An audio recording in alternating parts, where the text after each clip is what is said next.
Maka kita disuruh dakwah, mengajak orang mempertebal keimanan kepada Allah, mendekat sama Allah, mendekat sama Rasulullah, untuk menjadi orang yang khairun nas, anfa'uhum linnas, manusia terbaik, manusia yang punya nilai manfaat untuk orang banyak. Apa saja niatnya tabligh, niatnya tabligh. Kayak begini nih yang main YouTube nih, begitu niatnya tabligh. Kalau niatnya nyari duit, marah-marah. Ini enggak ada yang subscribe ini ya, enggak ada yang nonton ini. Niatnya nyari duit, begitu. Jangan, niatnya tabligh. Ntar ganti lagi, buat channel baru, ganti lagi. Dakwah itu begitu, terus aja gali sumur sampai ketemu airnya. Ntar juga udah ketemu air enak. Harus fokus, begitu. Itu baru semeter gali sumur, nggak ada air, pindah lagi. Baru semeter nggak ada air, pindah lagi. Sampai 100 tempat. Kira-kira ketemu air nggak? Kagak. Coba 1 meter tuh, terusin lagi ke dalam sampai 100 meter. Nemu air nggak kira-kira? Begitu namanya disebut istiqomah. Begitu. Bukan istiqomah istri 3 dikontrakin rumah, itu istiqomah. Bukan begitu istiqomah ya Karim. Begitu kita kudu ngaji yang benar. Apa aja niatnya begitu niatnya. Saya sering wanti-wanti sama anak-anak majelis yang bikin YouTube, bikin ini, bikin itu. Yang lurus niat. Entar itu urusan Allah. Kalau kita niatnya berubah, akhirnya kita marah-marah sama Allah. Kita aja maksimalin, belajar kita apa saja yang dituntut oleh syariatnya. Orang YouTube dituntut oleh YouTube kudu begini, kudu begitu, ya dia harus ikutin. Begitu kita ngaji ya begitu hidup. Dakwah namanya, dakwah. Apa aja kita orang kudu dakwah, tentu yang baik-baik. Kalau dakwahnya nggak baik, nanti dosa jariah. Begitu. Man da'a ila hudan, siapa orang mengajak kepada kebaikan lalu orang ngikut. Ini contoh, kita ngajak ngaji sama orang, lalu orang tuh ngaji gara-gara kita ngajak ikut, maka kita dapat ganjaran dari Allah sebanyak dia dapat. Berapa dia yang kita ajak nih? Ganjarannya 100 dari Allah karena dia khusyuk, kita dapat 100 dari Allah, nggak ngurangi ganjaran dia. Begitu dia ngajak lagi, dapat lagi. Ini namanya disebut multi level marketing. Ganjaran itu ada terus aja. Kenapa Sayyidina Umar bin Khattab waktu Rasulullah ditanya, ya Rasulullah, Umar bin Khattab nih ganjarannya seberapa? Ganjarannya, saya pengen tahu ganjarannya Umar bin Khattab, sahabatmu ya Rasulullah. Apa jawab Nabi? Andai pohon dijadikan pena, air laut dijadikan tinta, maka sampai kering tuh kebaikan Umar belum habis untuk dituliskan. Begitu. Lalu ditanya, bagaimana kalau Abu Bakar Siddiq ganjarannya? Bak setetes dari lautan. Umar tuh kalau dibanding Abu Bakar masih setetes, Umar, Abu Bakar selautannya. Kenapa? Berapa banyak orang yang diislamkan oleh Abu Bakar, dan orang yang diislamkan mengislamkan lagi berapa? Jangan-jangan kita Islam juga datuk-datuk kita itu gara-gara diislamkan oleh Abu Bakar. Itu namanya multi level ganjaran. Itu begitu. Maka kita jangan tidak tabligh, mengajak orang berbuat baik sebisa kita.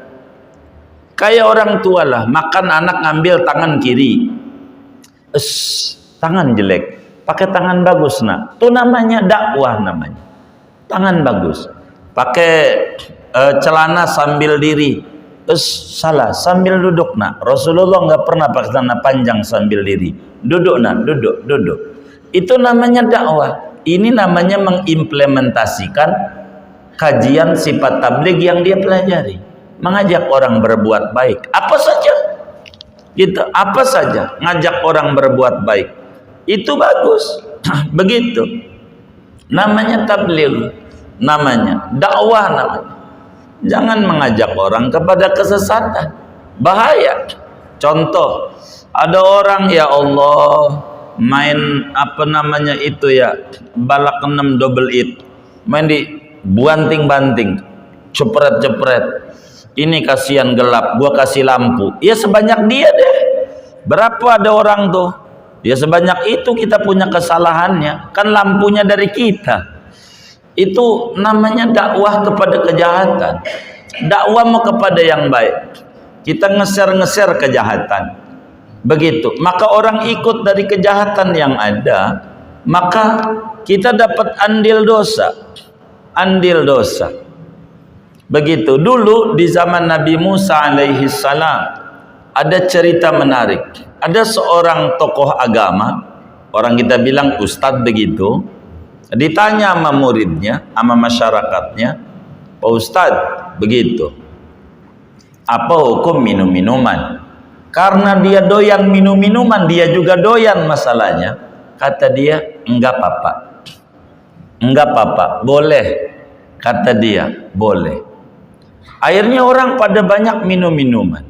Gara-gara dia bolehin, begitu kayak zaman dulu namanya sedekah bersubsidi, namanya forecast,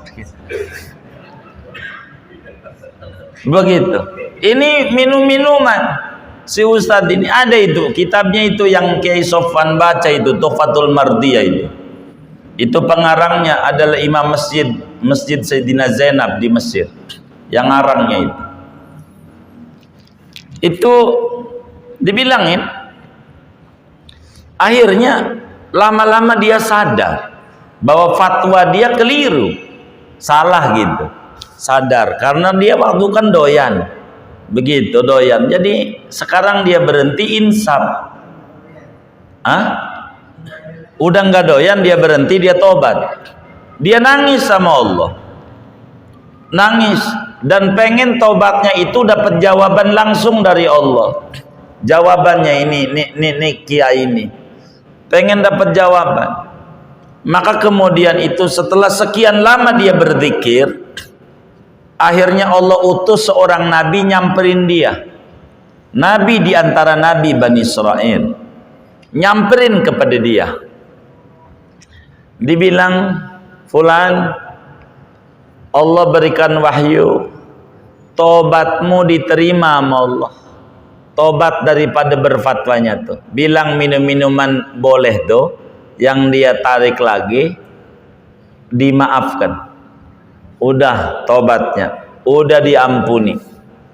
Dia girang, sampai jingkrak-jingkrakan, alhamdulillah. Artinya dapat jawaban langsung dari Allah melalui nabinya bahwa tobatnya diterima. Kata Nabi itu, ntar dulu, jangan jingkrak-jingkrakan dulu. Loh, orang tobat saya diterima. Betul, tobatmu diterima. Cuman masalahnya bagaimana pengikutmu. Kata dia, nanti saya bakal fatwakan kembali bahwa haram minum-minuman. Itu mah gampang, banyak yang udah mati, udah dikubur, dan dia belum bertaubat dari kesalahan yang kau sampaikan. Itu repotnya, namanya dakwah ila syarr, mengajak kepada kejahatan. Itu bahaya, nggak boleh kita begitu. Namanya disebut dosa jariah, begitu. Bukan sodako doang yang jariah, dosa juga ngalir terus. Itu begitu. Maka sebarkan kebaikan apapun bentuknya itu, sebagai kita mengamalkan keyakinan kita bahwa Rasul bersifat tabligh. Ajak orang sebisa kita berbuat baik, apa aja, mau nyapu jalanan, mau kerja bakti, mau apa aja, yang penting baik. Kalau kita jadi pejabat, ajaklah orang untuk mengikuti peraturan dengan cara elegan. Jangan cara-cara yang kurang sehat, kurang bermanfaat. Apa ya? Kalau kita jadi orang kaya, dakwalah dengan hartanya. Kalau kita jadi pejabat, dakwalah dengan jabatannya. Ajak orang berbuat baik. Itu kalau pimpinannya rajin berjamaah, kita komandan dalam kepolisian, itu karyawan juga bakal nurut komandan. Itu begitu. Namanya dakwah dengan jabatannya. Begitu. Kalau kita orang kaya, dakwah dengan hartanya. Dengan hartanya. Begitu. Kalau kita nggak punya apa-apa, dakwah dengan diemnya. Udah nggak membantu dana, nggak mau doain, nyelak mulu nyelak. Ini begitu, nyelak mulu. Ini namanya nggak benar. Diem aja udah ngebantu. Sian nono pengurus masjid yang dibangun, dicelak mulu, kagak jadi. Begitu nyelak mulu, bantuin kagak. Kata dia, kan nyelak juga bantuin. Itu sih bukan bantuin, megelin. Bener nggak? Ini ada pengurus masjid yang dibangun ini. Itu begitu. Dakwah namanya. Dakwah begitu. Banyak orang dakwah. Ngajak kebaikan dikata sok suci, sok pinter. Begitu. Itu kita tantangan dakwah begitu. Begitu. Jangan berhenti. Daripada dia sok bodoh begitu. Mendingan sok pinter ya kan. Dia sok bodoh begitu. Enggak apa-apa. Jadi tulislah kebaikan. Andai ada yang ikut satu, nilai kebaikan gede. Enggak ada yang ikut, dapat ganjaran dari dakwahnya. Bukan ikutnya yang dinilai dari dakwahnya. Yang dinilai dari berbuat baiknya. Agama itu begitu. Dakwah. Maka kata kita ini orang mengamalkan sifat tabligh, faman ja'ala du'a ilal khairi da'bahu wa sughlah faqad akhadha bihadzin wafirin min mirasi Rasulillah sallallahu alaihi wasallam. Siapa orang yang telah memasang dirinya untuk mengajak berbuat baik, tangannya, ucapannya, perilakunya, ngajak berbuat baik sama orang. Jadi kerjaannya begitu ngajak berbuat baik sama orang, maka orang ini telah mengambil bagian warisan Rasulullah sallallahu alaihi wasallam. Enggak mesti jadi kiai. Begitu. Ada undangan maulid, udah di-share aja maulid masjid masjid mana aja. Masjid mana ada maulid, tulis aja di grup. Hadirilah maulid, ini gambarnya. Tapi jangan gambar yang tahun lalu, kasihan ngibulin orang. Karena gambar harus dilihat dulu tanggalnya. Jangan disuruh nge-share gambar tahun lalu. Main share-share aja. Jadi harus jelas. Siapa? Ya Allah. Ini harus benar ini. Jadi siapa orang yang memasang dirinya, sibuk kesehariannya untuk dakwah, mengajak orang berbuat baik sebisa dia dengan tulisan maupun dengan ucapan maupun dengan perbuatan, maka orang itu telah mengambil warisan Rasulullah. Emang apa? Karena Rasul tidak mewariskan duit. Begitu. Innal anbiya lam yurisu dinaran wala dirhaman. Sesungguhnya para nabi tidak mewariskan uang emas, uang perak. Wa innama warasul ilma. Sesungguhnya para rasul itu mewariskan ilmu untuk dakwah, mengajak orang berbuat baik. Begitu. Siapa orang yang mengajak orang berbuat baik dalam berapa saja. Kalau ada kita dagang, nasihati biar anda dagangnya benar. Ini ngobrol aja di gardu, ngobrol di tempat kongko, begitu, nggak apa-apa. Begitu, walaupun orang tuh kongres namanya, kongko ora beres. Nah kita yang beresin, nasihatin yang baik, ngomongin yang baik aja. Jangan yang nggak baik, yang baik. Omongin yang baik-baik, apa saja, namanya dakwah.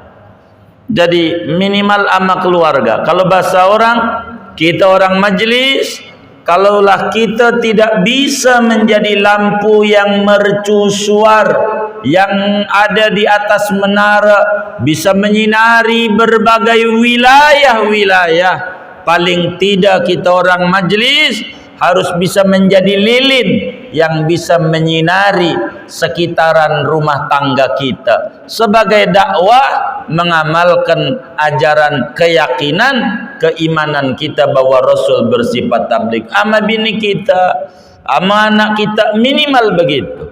Namanya tabligh. Qu anfusakum wa ahlikum nar. Ini tabligh. Jangan tidak tabligh. Ud'u ila sabili rabbik. Ajak orang ke jalan Allah sebisa kita. Begitu, saudara. Begitu, dagang baju, niatin buat orang sholat, buat orang ketemu orang, ganjarannya deh. Namanya dakwah juga, dakwah. Yang bagus-bagus, niatnya dakwah. Apa aja dakwah, niatnya dakwah. Begitu, yang namanya dakwah itu perlu pengorbanan.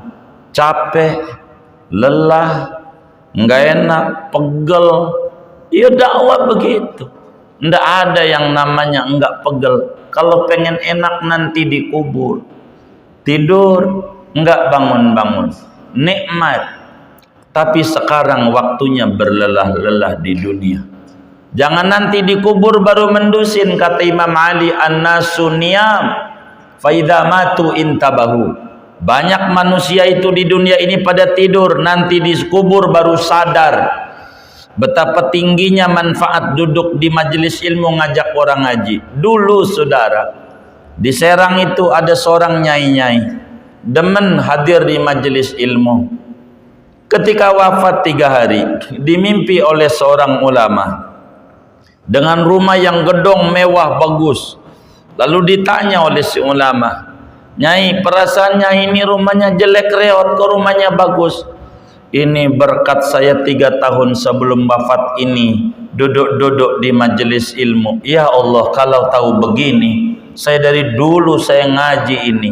Duduk doang, enggak ngapa-ngapa, duduk, namanya jider, ngaji nyender. Begitu, enggak apa-apa. Begitu, bagus.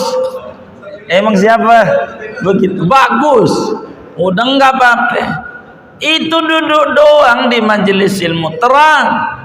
Orang kalau nanti dikubur pengen balik ke dunia, pengen apa? Pengen ngaji. Pengen ngaji, pentingnya ngaji. Pengen ngaji, manfaatnya dikubur nikmat. Pengen ngaji. Begitu. Maka kalau kita bisa ambil toh ilmu, ajarin. Kita nggak bisa ngajarin, hormati yang ngajarin ilmu. Sama ada kita ngaji sama dia atau belum, kita harus ta'zim saja sama ulama. Sebablah Nabi menyuruh akrimul ulama, hormatlah sama ulama. Sama ada dia guru kita ataukah kita belum berguru sama dia, yang namanya ulama, hormat saja kita. Sebab apa? Kalau kita tidak hormat sama ulama, kita mencidrakan mulut kita, mengotori dengan menghina ulama, maka hancur kita, derajatnya habis, pusing hidup kita. Mau lewat mana tanpa lewat ulama? Itu begitu saudara. Oleh karena itu, siapa orang yang memasang dirinya untuk berdakwah sebisa kita,